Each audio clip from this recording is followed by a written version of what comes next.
শ্রদ্ধায় প্রোগ্রামে আপনাদের প্রত্যেককে ধন্যবাদ জ্ঞাপন করে আমি direct main topic book reading, spiritual book reading করতে চলেছি। তো আজকের বইয়ের শিরোনাম হলো মরণের পরে। লেখক হচ্ছে স্বামী অবেদানন্দ।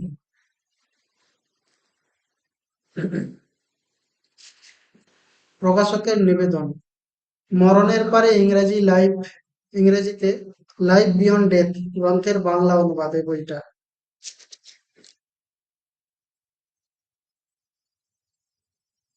মরণের পরে গ্রন্থের প্রথম সংস্করণ। ডাইরেক্ট বইয়ের টপিকে চলে যাচ্ছে।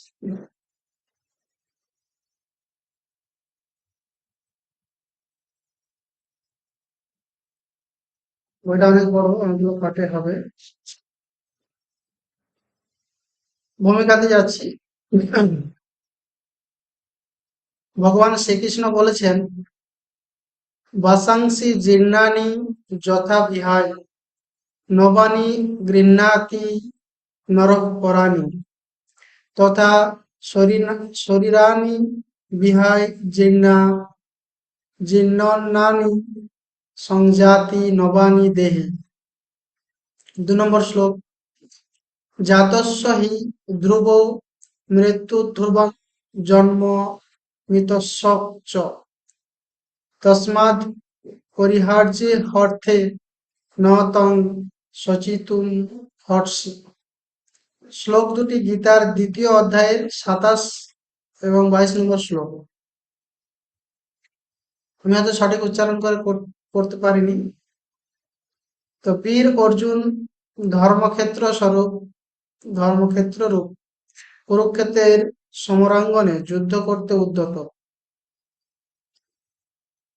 বীর অর্জুন ধর্মক্ষেত্ররূপ কুরুক্ষেত্রের সমরাঙ্গনে যুদ্ধ করতে উদ্যত।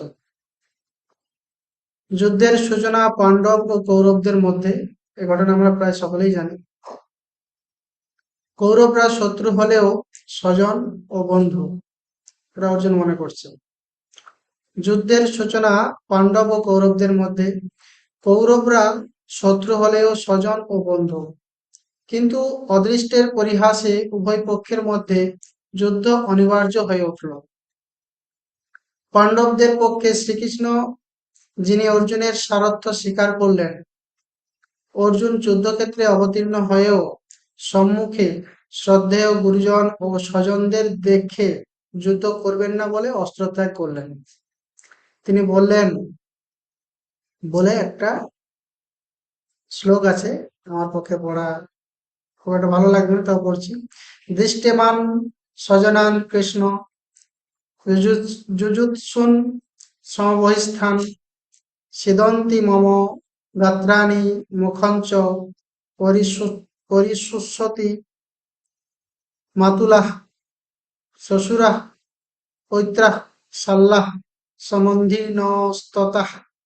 নস্তথা এতান্ন হন্তমিচ্ছামি জ্ঞাত হপি মধুসূদন এব মুক্তাহর্জুন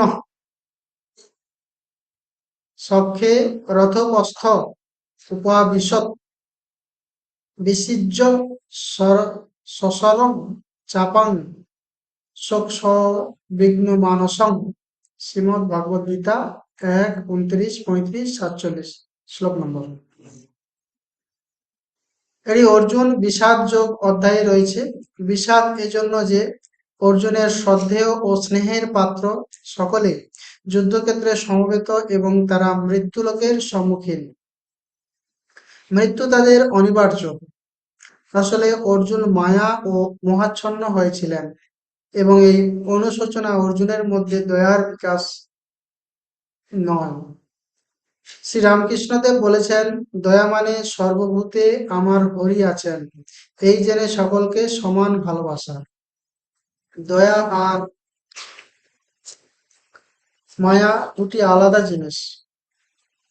মায়া মানে আত্মীয় মমতা, যেমন বাপ, মা, ভাই, ভগ্নী স্ত্রী পুত্র এদের উপর ভালোবাসা।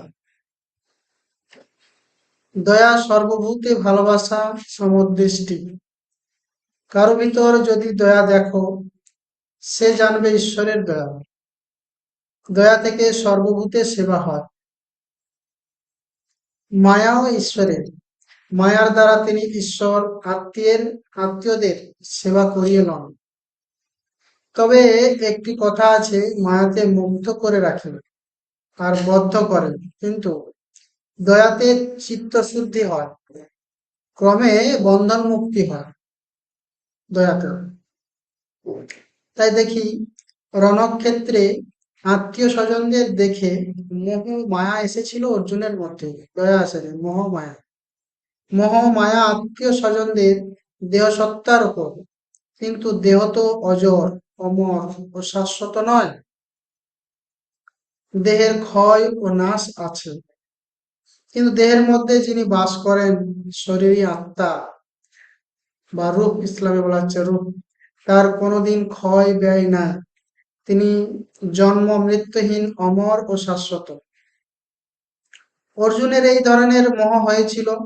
তিনি দেহাত্মবোধ নিয়ে তার আত্মীয় স্বজনদের দেখেছিলেন ও বিচার করেছিলেন। তাদের শাশ্বত ও অমর আত্মার প্রতি দৃষ্টি দেননি।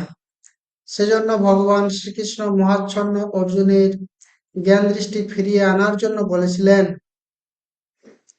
ক্লৈবং মাস্য গম পার্থ, ক্ষুদ্রং হৃদয় দৈর্বল্যং তত্ত্বস্তি পরন্তপ।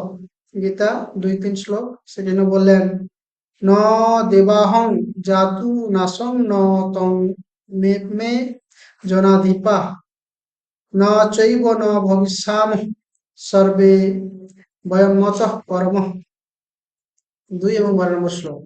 মানে কি, হে অর্জুন, তুমি যাদের জন্য দেহবোধে অর্থাৎ দেহের নাশে দেহের নাশে মানে মৃত্যু হবে এই বোধে শোক করছো, সত্যিকারের তারা কেউই জন্মের পূর্বে ছিলেন না, তুমিও ছিলে না, এ সকল নৃপতিরাও ছিলেন না। আর যদি বলো মৃত্যুর পর এই দেহ নিয়ে তুমি থাকবে ও তারাও সকলে থাকবে, তা ঠিক নয়। তাই একথা যদি ভাবো, তবে খুব ভুল করবে।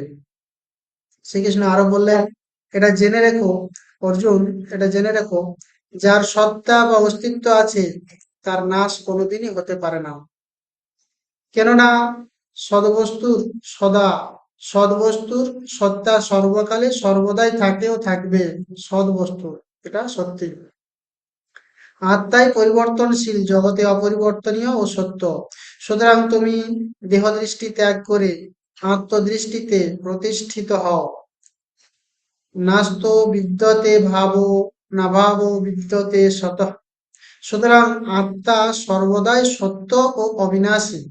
তার জন্ম নাই, মৃত্যু নাই, তিনি দেহের সীমান্তে আবদ্ধ নন। তিনি সর্বদেহে ও বিশ্বের সর্বত্র চৈতন্যময়, অর্থাৎ এক ও অদ্বিতীয় চৈতন্যরূপে বিদ্যমান। পূর্বের বাসাংসি জীর্ণানি ও জাতস্য হি ধ্রুব, মৃত্যু ধ্রুবং জন্ম মৃতশ্চ মৃতস্য চ। শ্লোক দুটি আত্মার অমরত্ব, জন্ম ও মৃত্যুশীল যে জিনিস, তা জন্মায় আবার ধ্বংস হয়, সেই প্রসঙ্গেই বলেছেন। কথায় বলে, জন্মিলে মরিতে হবে, অমর কে কথা কবে। যার জন্ম আছে তার মৃত্যু হবেই, কিন্তু যার জন্ম নাই, মৃত্যু না, অজর ও অমর, তার সম্বন্ধে জন্ম মৃত্যুর কোনো প্রশ্নই ওঠে না। সাংখ্য দর্শনে মণি কপিল একথা বলেছেন, নাশ অর্থে কার্যের কারণাবস্থায় ফিরে যাওয়া। কার্য থাকলে তার কারণ থাকবে, ও কারণ থাকলে তার কার্য থাকবে। তাই কার্যকারণ সম্বন্ধ মায়িক জগতের কথা, এটি মায়ার অতীত রাজ্যের কথা নয়। জ্ঞান স্বরূপ আত্মার আসন যেখানে প্রতিষ্ঠিত, সেখানে কারণ নাই, কার্য নাই, কার্যকারণের তা অতীত। কার্যকারণের অতীত এবং জন্ম মৃত্যুর অতীত বস্তুই সত্য ও পারমার্থিক তত্ত্ব। এই তত্ত্ব উপলব্ধি করার জন্যই জন্মের ও সঙ্গে সঙ্গে মৃত্যুর কথা নিয়ে আলোচনার সূচনা। জন্ম থাকলেই মৃত্যু এবং মৃত্যুকে স্বীকার করলেই জন্ম। এই ব্যবহারিক ও জাগতিক তত্ত্ব একমাত্র উৎপত্তি ও মরণশীল দেহতেই সঙ্গত হয়, কিন্তু শাশ্বত দেহী বা আত্মায় এই জাগতিক বা পার্থিব তত্ত্বের কোনো সঙ্গতি নাই। স্বামী অভেদানন্দ মহারাজ মরণের পরে তত্ত্বের আলোচনা করেছেন জন্ম মৃত্যুর অতীত আত্মসত্তার রহস্য কথা জন্ম মরণশীল মায়াসক্ত মানুষকে শোনানোর জন্য। অধিকাংশ মানুষের বিশ্বাস যে মৃত্যুর পর মানুষের সত্তা বা অস্তিত্ব থাকে না, শুনলেই তা বিলীন হয়। কিন্তু প্রকৃত কথা তা নয়। মানুষ ও সকল প্রাণী জন্মগ্রহণ করে যে যার সংস্কারকে বা কর্মফলকে নিয়ে। ভোগভূমি সংসারে কিছুদিন তারা কর্মফল ভোগ করে, আবার নতুন সংস্কার ও কর্মফল সৃষ্টি করে, তারপর ভোগের শেষে আবার পৃথিবী লোক থেকে বিদায় নেন। স্বামী অভেদানন্দ মহারাজ বলেছেন, সেই বিদায় কিন্তু চিরদিনের জন্য নয়, ক্ষণিকের জন্য। আর এই বিচ্ছেদ ও মিলন অনন্তকাল ধরেই চলতে থাকে। প্রবৃত্তির বা বাসনা কামনার পথে থাকলে, কিন্তু নিবৃত্তির পথে গেলে মিলন বিচ্ছেদ খেলার শেষ হয়। তখন একমাত্র ব্রাহ্মী বা আত্মস্থিতি হয়। তখন জন্মমৃত্যুহীন আত্মার যা অবিকৃত ও পরিশুদ্ধ রূপ, সর্বব্যাপক ও সর্বানুস্যূত শাশ্বত পরমসত্তা, তাতেই প্রতিষ্ঠিত থাকে সকল মানুষ ও সকল প্রাণীকুল। মৃত্যুলোক ও মৃত্যুর অতীত লোকের প্রশ্ন তখন আর থাকে না, থাকে একমাত্র অমরাত্মার অমৃতময় সত্তার কথা। স্থিতি ও প্রকাশ তখন একই সঙ্গে থাকে, আর দেশকাল নিমিত্তের কোনো চিহ্ন তখন থাকে না। একেই আচার্য গৌড়পাদ বলেছেন,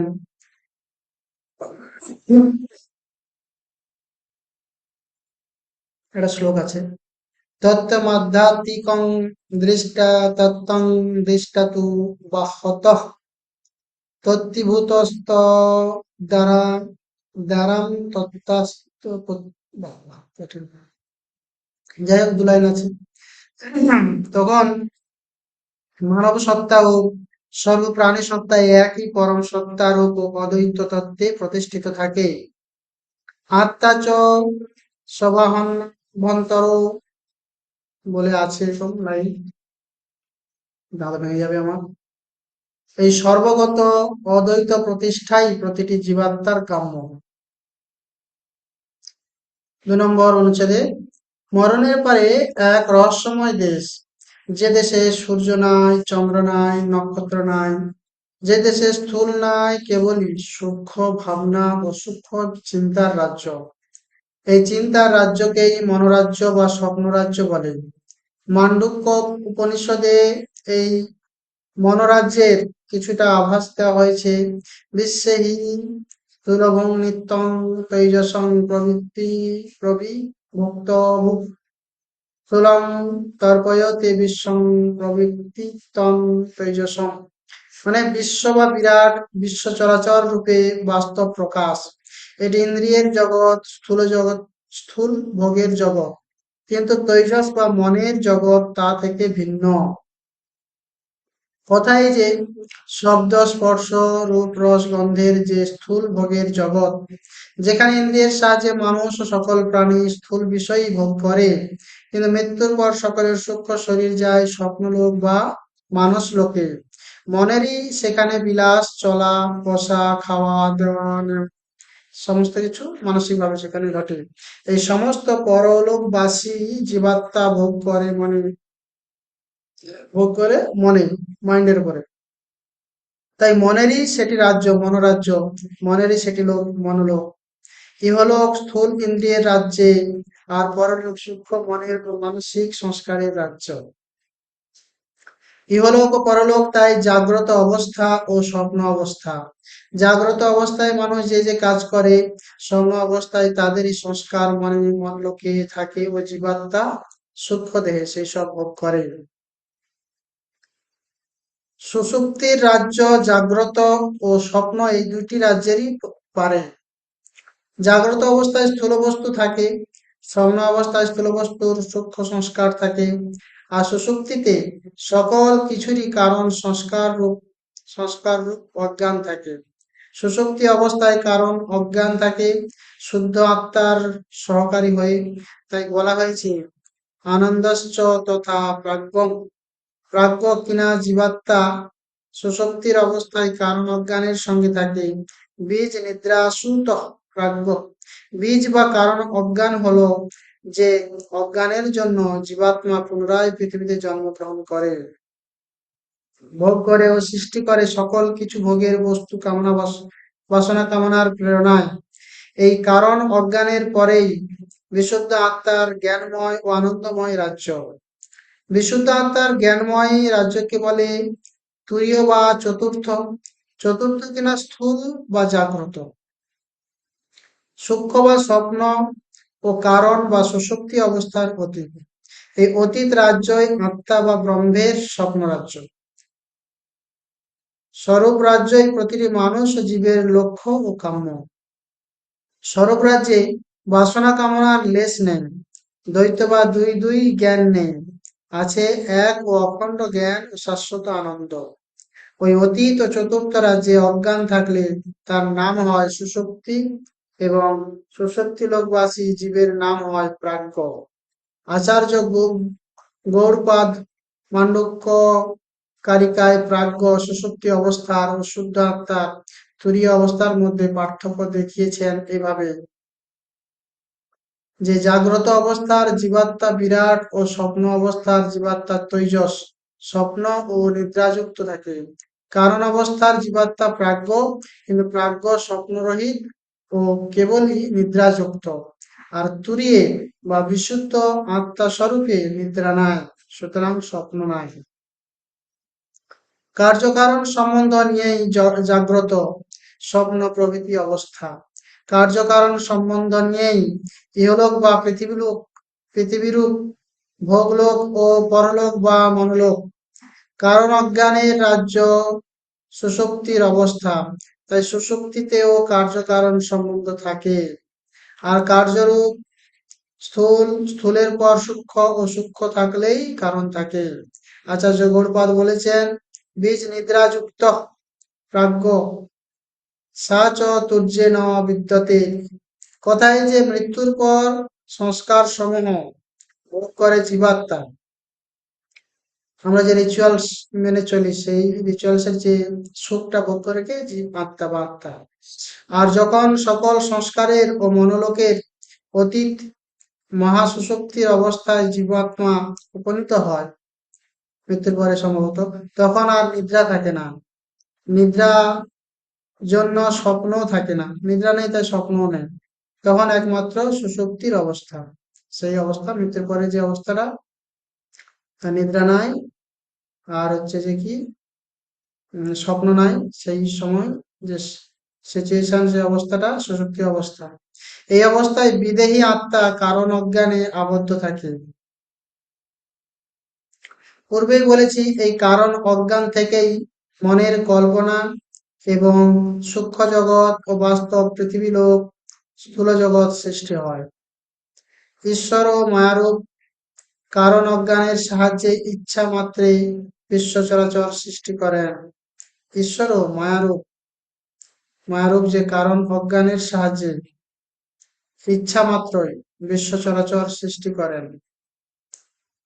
এখানে একটা জিনিস মনে চলে গেল আমাদের, কোন ফায়াকুন একটা কথা আছে, কোন ফায়াকুনের দ্বারাই আল্লাহ দুনিয়া সৃষ্টি করতে পারেন, যে কোনো জিনিস সৃষ্টি করতে পারেন। এই সমুদ্রে বাসনা কামনার অসংখ্য তরঙ্গ সৃষ্টি হয়, প্রথমে সূক্ষ্মাকারে ও পরে স্থূলাকারে ও বিশ্ব চরাচরের আকারে। সৃষ্টির এটাই ধারা বা বিকাশ স্তর। কারণ অজ্ঞান রূপ মা নিদ্রাতেই বিশ্ব চরাচরের প্রতিটি জীব বা প্রাণী সুপ্ত। কিন্তু এই শক্তির যেদিন শেষ হয়, জীব মায়ানিদ্রা থেকে জাগ্রত হয়, সেদিনই তার জন্ম মৃত্যুর চক্রগতি স্থির ও নিশ্চল হয় এবং সে তার যথার্থ আত্মস্বরূপ উপলব্ধি করে।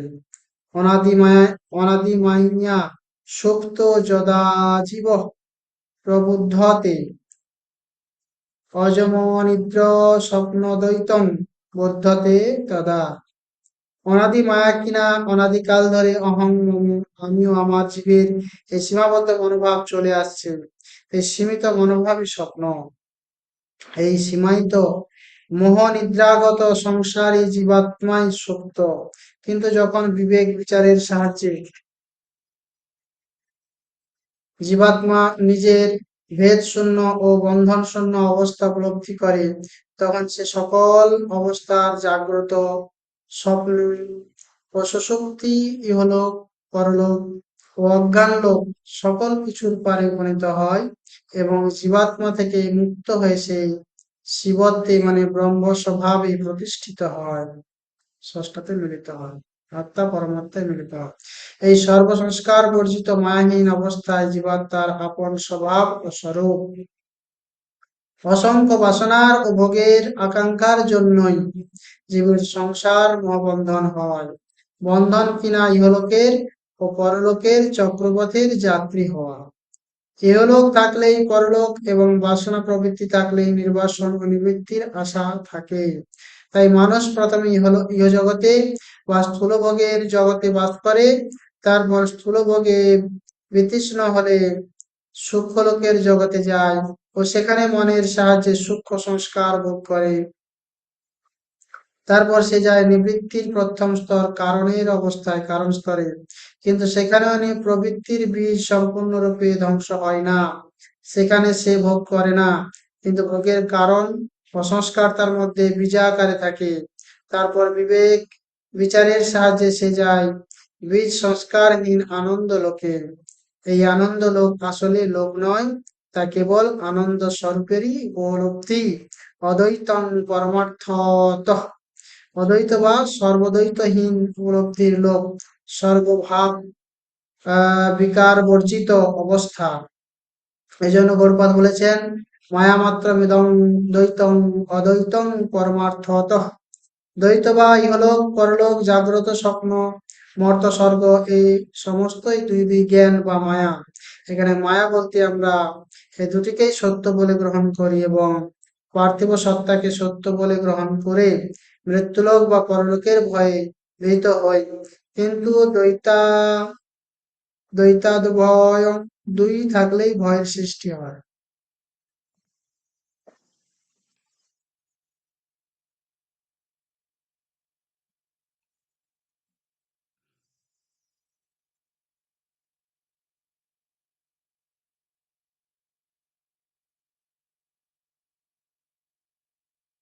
দুই থাকলে ভয়ের সৃষ্টি হয়।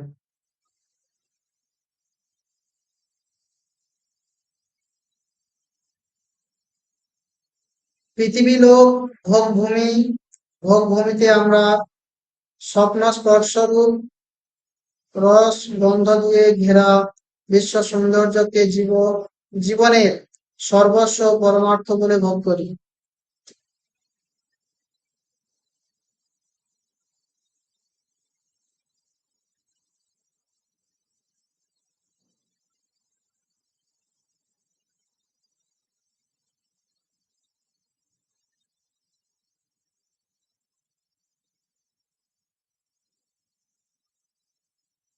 তাই ভোগের আর শেষ নাই। শাস্ত্র বলে যে ভোগে শান্তি নাই, ত্যাগেই শান্তি। ত্যাগ অর্থে বাসনা কামনার ত্যাগ, ত্যাগ অর্থে বাসনা কামনার ত্যাগ। ত্যাগ গেলে জীবাত্মা পরমাত্রি পরমা মৃতরূপ আত্মস্বরূপে প্রতিষ্ঠিত হয় ত্যাগ করলে। তখনই হলো পরলোকে যাওয়া আসার চির সমাপ্তি ঘটে। স্বামী অবধানানন্দ মহারাজ বলেছেন, মৃত্যু মানুষের মনে ভীতির সঞ্চার করলেও মৃত্যুর পর পরলোক সৃষ্টি করে এই আশা যে ইহলোকের পর পরলোক এবং পরলোকেও থাকে জীবাত্মার সত্তা, যদিও তার সূক্ষ্ম ছায়া দেহ, আর সেই পরলোকবাসী বিদেহী আত্মায় পুনরায় জন্মগ্রহণ করে ইহলোকে ভূমিতে ফিরে আসে। স্বামী অভেদানন্দ মহারাজ আমেরিকার বিভিন্ন প্রেত তত্ত্বের প্রতিষ্ঠানে, কোথায়? আমেরিকার মতো জায়গা, প্রেততত্ত্বের প্রতিষ্ঠানে ও বৈঠকে প্রেতলোক, প্রেততত্ত্ব, জীবাত্মার আদিবাহিক দেহ, প্রেত বৈঠক, প্রেতাত্মার সঙ্গে যোগাযোগ প্রভৃতি বিষয়ে ইংরেজিতে বক্তৃতা দেন। গতানুগতিক বিশ্বাস ও সকল রকম ভাবাবেগের সম্পূর্ণ ঊর্ধ্বে থেকে স্বামী অভেদানন্দ মহারাজ যুক্তি ও বিজ্ঞানের দৃষ্টিভঙ্গি নিয়ে এই গ্রন্থে প্রতিটি বিষয়বস্তুর আলোচনা করেছেন এবং বিভিন্ন সমস্যা ও সংশয়ের সমাধান করেছেন। বিভিন্ন আলোচনায় বিদেহী আত্মার বিচিত্র কথা কাহিনী, বিচিত্র তত্ত্ব ও অবস্থার বর্ণনা করেছেন নিজের প্রত্যক্ষ অভিজ্ঞতা দিয়ে। শোনা কথা ও বই পড়ার তথ্যে বিশ্বাসী হয়ে তিনি এই গ্রন্থে কোনো আলোচনাই করেননি। কর্মের সংসারে মানুষ চিরদিন কর্ম করে, কিন্তু বন্ধন সৃষ্টি করে কর্মের ফল আকাঙ্ক্ষা করে। কি বলেছে? কর্মের সংসারে মানে এই যে দুনিয়ায় আমরা আছি, কাজ করছি, মানুষ চিরদিন কর্ম করে, কিন্তু বন্ধন সৃষ্টি করে কর্মের ফল আকাঙ্ক্ষা করে। কাজ করার পরে সে ফল চায়, আশা করে, ফল আশা করে। এই ফলের আশা তাকে কর্মবন্ধন তৈরি করে তৈরি করতে বাধ্য করে। তাই ভগবান শ্রীকৃষ্ণ গীতায় কর্ম করতে নিষেধ করেননি, নিষেধ করেছেন ফলের আকাঙ্ক্ষা করতে, ফলের আশা করেননি। কিন্তু বলেছেন কর্মের সংসারে কর্ম করার অধিকার প্রতিটি মানুষেরই আছে, কিন্তু কর্মের ফলে আশা না করাই ভালো। কেননা ফল চাইলে সেই ফলের আকাঙ্ক্ষা পুনরায় কর্মের সংসারে নিয়ে আসে ও আবদ্ধ করে মানুষকে। তাই এই জন্মচক্র চলতে থাকে, জন্ম মৃত্যুর মধ্যে সে ফেঁসে থাকে।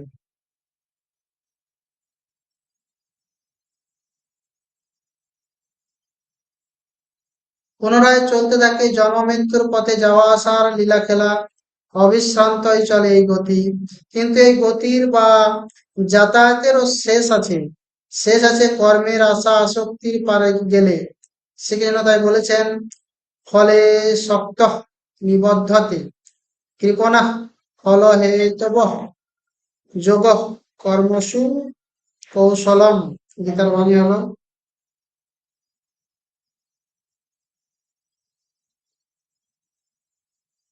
কর্মণে বাধিকারং তে মা ফলেষু কদাচন মা কর্মফল হেতু ভূমা তে সঙ্গস্ত কর্মণি যোগস্থ কুরু কর্মাণি সঙ্গ তক্তা ধনঞ্জয়।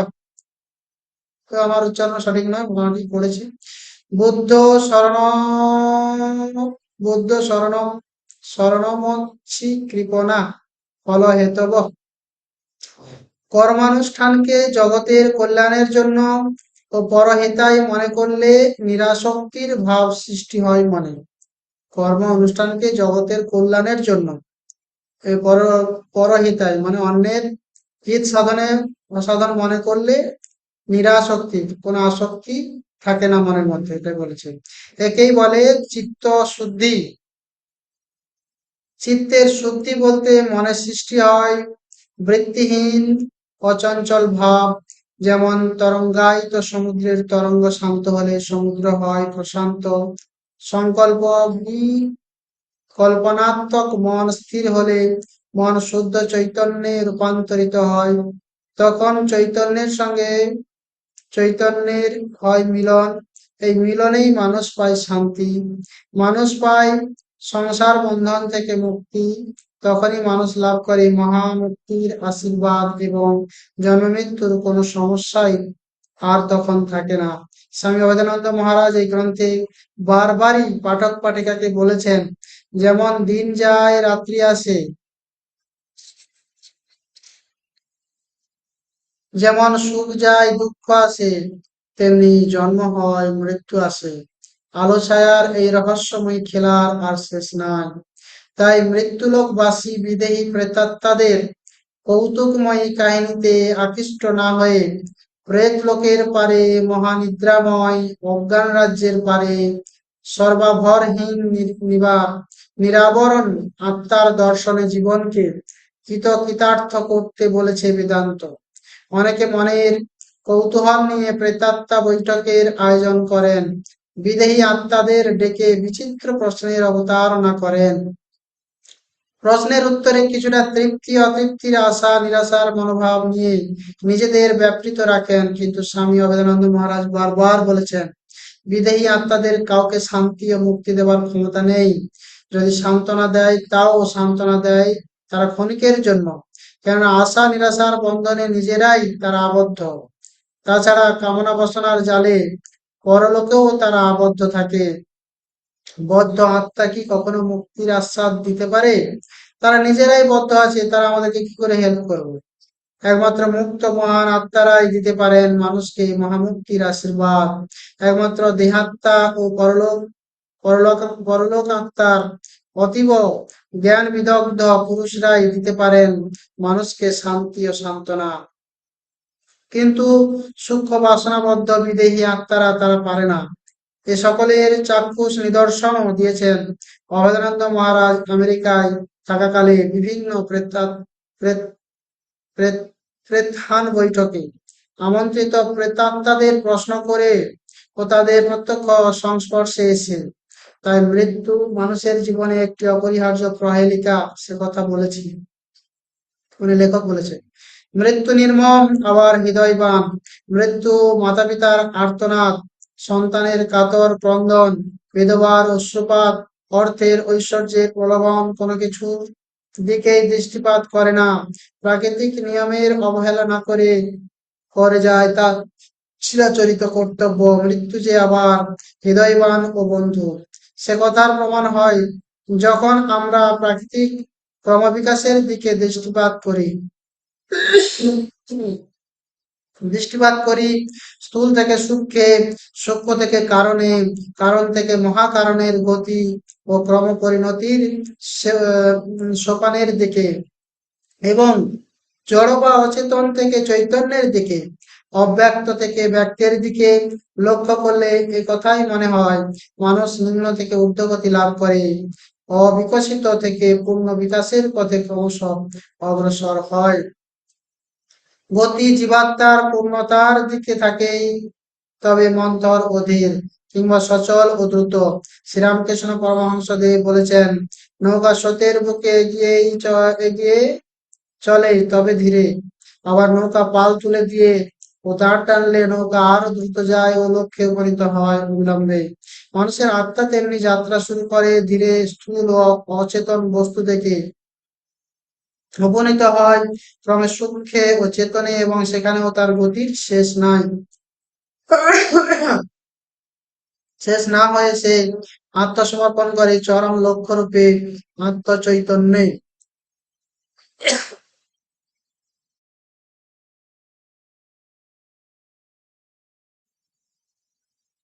এই আত্মচৈতন্যই মানুষ ও সকল প্রাণীর স্বরূপ ও চরম লক্ষ্য।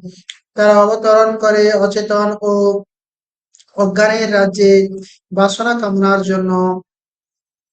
বাসনা কামনার প্রলোভনে নিম্নমুখী করে করে নিয়ে যায় আসক্তি ও ভোগের সংসারে, এবং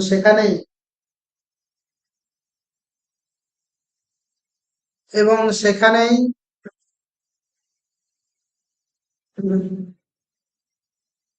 তারা আবদ্ধ থাকে মুক্তির আলোকের সন্ধান যতদিন না পায়, এবং আলোকের সন্ধান পেলে তারা মায়া প্রহেলিকা ভেদ করে অমৃতময় আত্মস্বরূপে প্রতিষ্ঠিত হয়। মৃত্যুর প্রহেলিকা তখন আর থাকে না। মৃত্যুর আলিয়া তখন জীবাত্মাকে আর আকৃষ্ট করে না। জীবাত্মা জানতে পারে তখন নিজের প্রকৃত স্বরূপ ও লক্ষ্যের কথা, এবং জীবন সাধনার চরিতার্থতার কথা। আর তখনই সে আর তখনই সে যায় সকল সন্দেহের ও সকল বন্ধনের পারে। মুক্তিময় হয় জীবন বাসনা কামনায় ঘেরা মায়ারই সংসারে। মায়া তখন মহামায়া রূপে আত্মস্বরূপের কাছে আত্মসম্পূর্ণ আত্মসমর্পণ করে। দ্বৈত জ্ঞান ও ভ্রম জ্ঞান আর থাকে না। জ্ঞাতে দ্বৈতং ন বিদ্যতে বলেছেন জীবন মুক্ত আচার্য গৌড়পাদ। শ্রীরামকৃষ্ণদেব বলেছেন, মায়াকে জানলে মায়া আর থাকে না, মায়া তখন ব্রহ্মে লীন হয়ে যায়। ভ্রম জ্ঞান ও যথার্থ জ্ঞান, এই ভেদ জ্ঞান তখন থাকে না। অদ্বৈতং বুদ্ধতে তদা। সুতরাং মৃত্যুলোক বা মরণের পারে মহামুক্তিতে মৃত্যু আর সমস্যা বলে মনে হয় না, বলেছেন স্বামী অবদানন্দ মহারাজ। তখন সমস্যা একমাত্র মৃত্যুরূপ অজ্ঞানের পারে গিয়ে অমিতময় স্বরূপকে জানা ও উপলব্ধি করা। সো আজকে ভূমিকাটা শেষ করলাম। নেক্সট আমরা পড়বো প্রথম অধ্যায়, পৃষ্ঠা নম্বর 21। তো সবাইকে আবারও নেক্সট ভিডিওতে আমন্ত্রণ রইল, এবং এই ভিডিও যদি আপনাদের ভালো লেগে থাকে বুক রিডিং, আপনারা এটা লাইক কমেন্ট শেয়ার করবেন। আর মেডিটেশন করলে আত্মশুদ্ধি হয়, আপনি হেলথ ক্যারিয়ার রিলেশনশিপ স্পিরিচুয়ালিটিতে গ্রো করতে পারবেন। সো সকলকে বলবো মেডিটেশন প্র্যাকটিস করুন। মেডিটেশন শিখতে চাইলে আমার সাথে যোগাযোগ করুন, আমি একটা গ্রুপে আপনাদের যোগ করে দেবো। থ্যাংক ইউ, দেখা হচ্ছে নেক্সট এপিসোডে।